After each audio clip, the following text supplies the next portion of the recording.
El invierno en Pensilvania cae con un olor a humo de chimenea y madera húmeda. Al caer la tarde, los cerros se vuelven sombras unidas y las ramas desnudas recortan el cielo como renglones torcidos. El 9 de diciembre de 1965, cuando el día se estaba apagando, algo encendió ese cielo.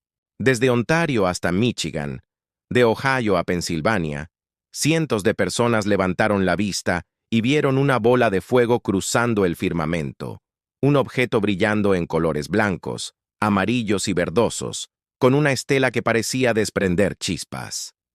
Algunos hablaron de un estruendo doble, como un par de booms lejanos. Era la hora del regreso a casa, las luces de Navidad recién puestas en los porches, y de pronto, el cielo, que siempre es de todos, se volvió de nadie.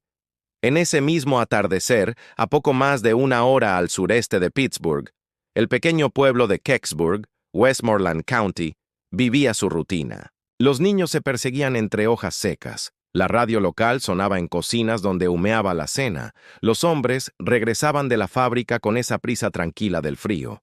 Y fue allí donde el rumor se convirtió en una historia con dirección. Varias personas aseguraron haber visto que la bola de fuego perdió altura. Dejó de ser una raya en el cielo y pareció descender hacia un bosque cercano, en un área de colinas suaves a pocos minutos del pueblo. No fue un choque violento, dijeron, más bien un descenso oblicuo, como si el objeto buscara cama en la maleza. Uno de los nombres que siempre aparece es el de la emisora WHJB de Greensburg. Su reportero, John Murphy, recibió llamadas de oyentes hablando de algo caído en el bosque. Tomó su equipo, subió al coche y salió hacia Kecksburg. En paralelo, el sheriff del condado atendía reportes de un posible accidente aéreo. La Policía Estatal de Pensilvania acudió a la zona, y en cuestión de minutos hubo luces rojas y azules en caminos que normalmente solo conocían el paso de tractores y escolares. La compañía de bomberos voluntarios de Kecksburg abrió sus puertas como centro de coordinación improvisado. La noche, de pronto, tuvo órdenes. Mientras tanto, algunos vecinos más intrépidos se internaron en el bosque. Los relatos no coinciden en todo, pero coinciden en algo. Vieron un objeto en la quebrada, a poca altura del suelo, parcialmente cubierto por ramas, no del tamaño de un avión, no con alas, no con hélices. Varios describieron una forma acampanada, otros dijeron como una bellota, una corn, base ancha parte superior redondeada. Una especie de banda o reborde alrededor de la base sobre el que se veían marcas que unos llamarían símbolos y otros jeroglíficos. No son testimonios calcados, son ecos. Un mecánico local recordaría años después que la superficie parecía bronce o cobre gastado. Otro que estaba caliente pero no en llamas. Una mujer que olía a algo entre metálico y tierra quemada. Casi todos dicen haber sentido que no debían acercarse más. Las autoridades llegaron rápido y cercaron la zona. La Policía Estatal y compañeros del Departamento de Bosques acordonaron senderos. Poco después, a Kecksburg arribaron vehículos militares.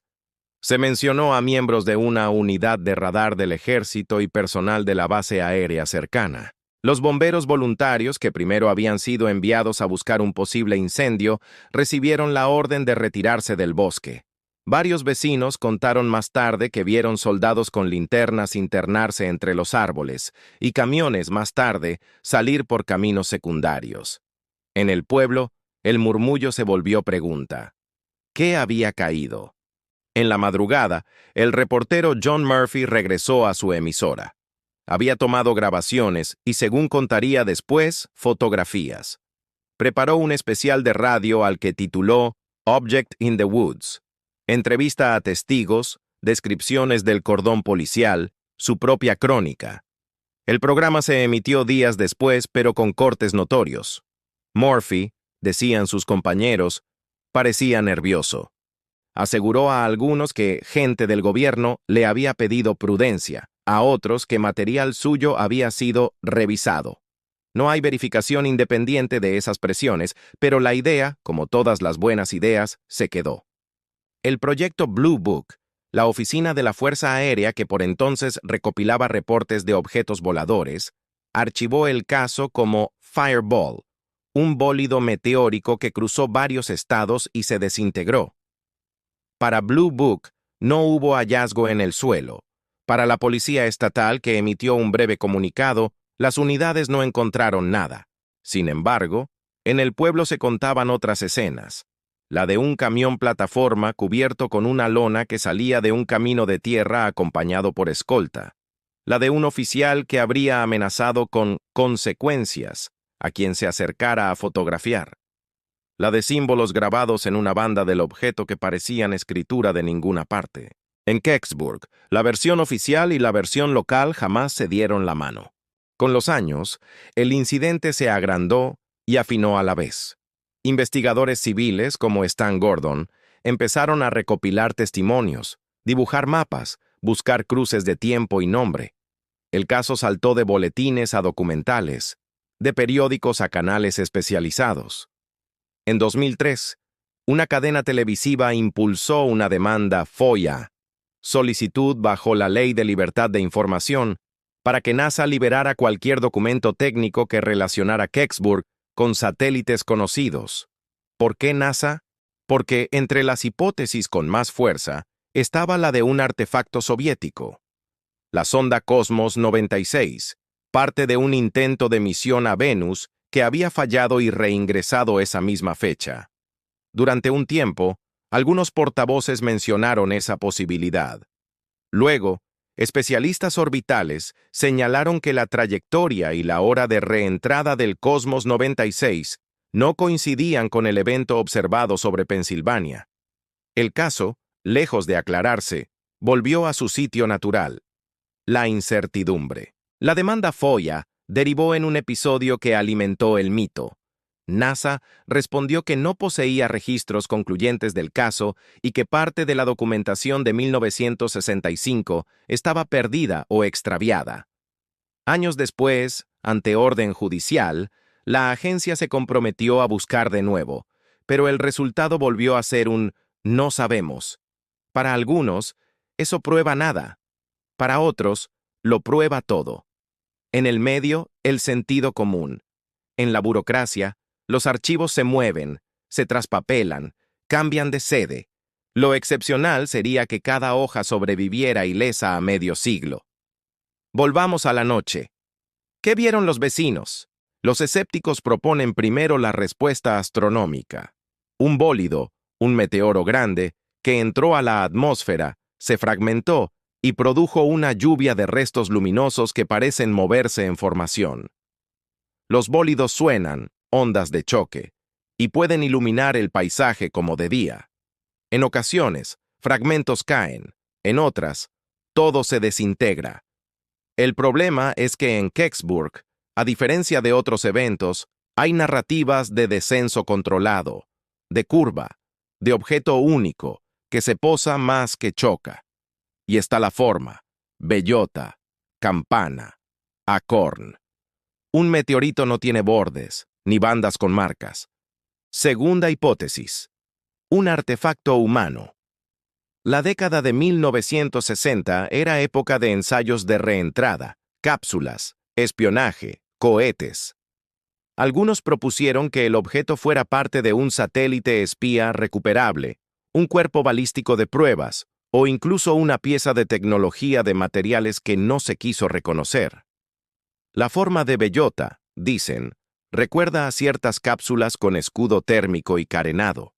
La banda con símbolos podría ser un anillo estructural con remaches o marcas industriales vistas de noche por ojos excitados. ¿Encaja? En parte. Pero entonces surge otra pregunta lógica. Si fue nuestro, ¿por qué el secreto?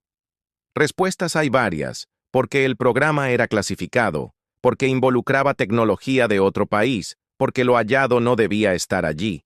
Nada de esto prueba, solo sugiere. Tercera hipótesis: lo extraordinario. Para quienes sostienen que Kecksburg fue un ovni, los elementos se ordenan distinto: maniobra controlada, silencio radial posterior, presencia militar rápida y eficiente, retirada nocturna, advertencias a periodistas, pérdida de archivos, señales en el fuselaje que no pertenecen a ningún alfabeto conocido. En esa lectura, el objeto era no humano o no públicamente humano, y Kecksburg sería, en su escala, un Roswell del noreste, con la diferencia de que aquí no hubo cuerpos ni fotografías inequívocas, solo palabras, cintas incompletas y un pueblo que guarda memoria. Entre estos extremos vive lo que más me interesa, la experiencia. Imaginemos a un bombero voluntario subiendo a la colina con su linterna barata, el aliento haciendo nubes, el corazón un poco más rápido. La luz recorta troncos, el piso cede en hojas, el bosque huele a hierro y a tierra removida. De pronto, un resplandor bajo, una forma que no encaja en ningún cajón mental.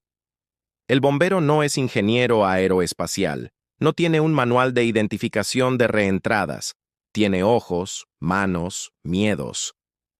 Parece una bellota, piensa, porque el cerebro nombra con lo que tiene. Al acercarse un poco, escucha voces. ¡Atrás! Llega policía. Llega un camión.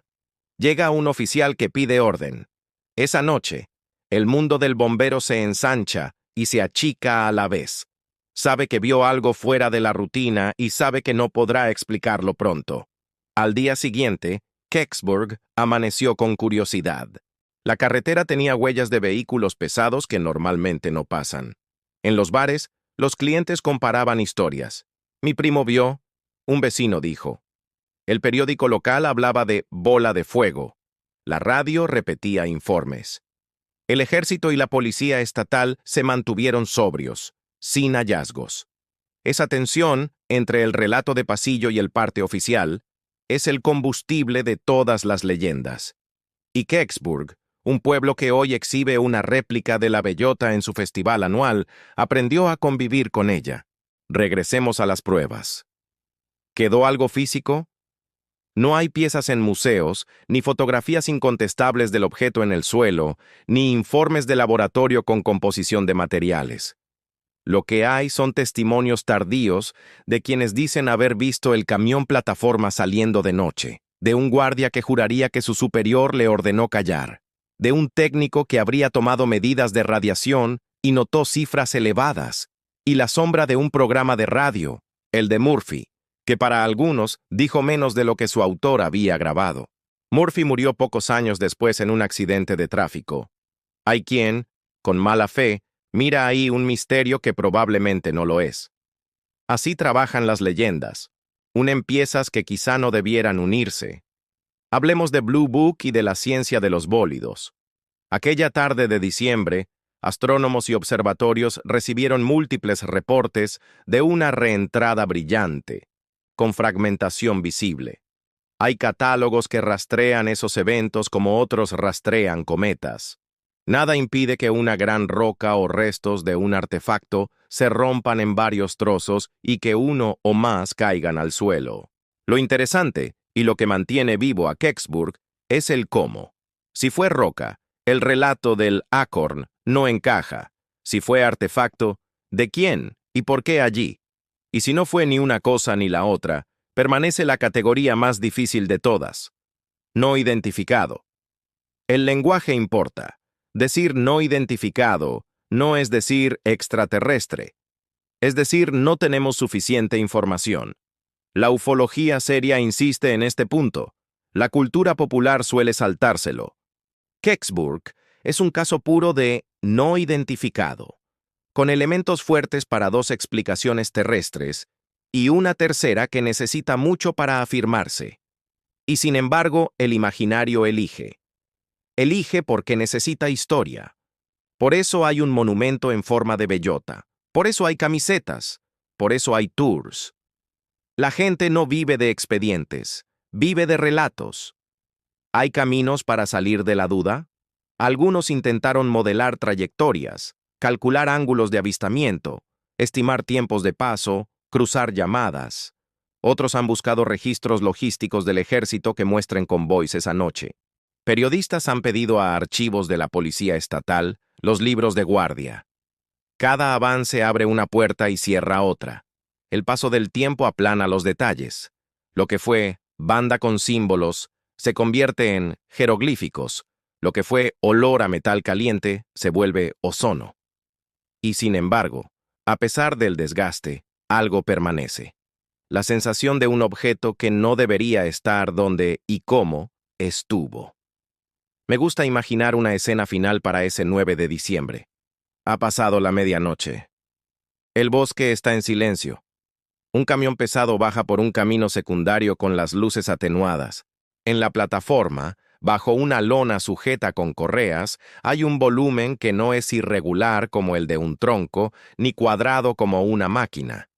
Es curvo y liso, del tamaño de un automóvil pequeño. Dos vehículos custodian delante y detrás. En una colina, un niño insomne mira por la ventana y ve pasar el convoy sin entender por qué esa noche la carretera suena distinta. Ninguna cámara lo capta. Ningún parte lo anota. Si la escena ocurrió o no, es ahora menos importante que lo que representa, el deseo de resolver lo irresuelto. Porque al final, lo que hace grande al incidente de Kecksburg no es ofrecer una respuesta, sino exigir preguntas. Preguntas sobre cómo miramos el cielo, sobre cómo reaccionan las instituciones ante lo inesperado, sobre cómo recuerdan los pueblos lo que los sacude, preguntas sobre el secreto y sus costos, sobre la memoria y sus trampas, sobre la ciencia y sus límites cuando llega tarde, y preguntas también sobre nuestro apetito por el misterio. ¿Cuánto necesitamos que algo no encaje para sentir el mundo un poco más grande? Si mañana alguien te pide contar Kecksburg en una frase, puedes decir: en 1965, tras una gran bola de fuego, vista en medio país vecinos de un pueblo de Pensilvania, dijeron que algo con forma de bellota descendió en un bosque. Llegaron autoridades, se habló de militares y de un objeto retirado, pero la versión oficial dijo bólido y nada hallado. Décadas después, seguimos sin certeza.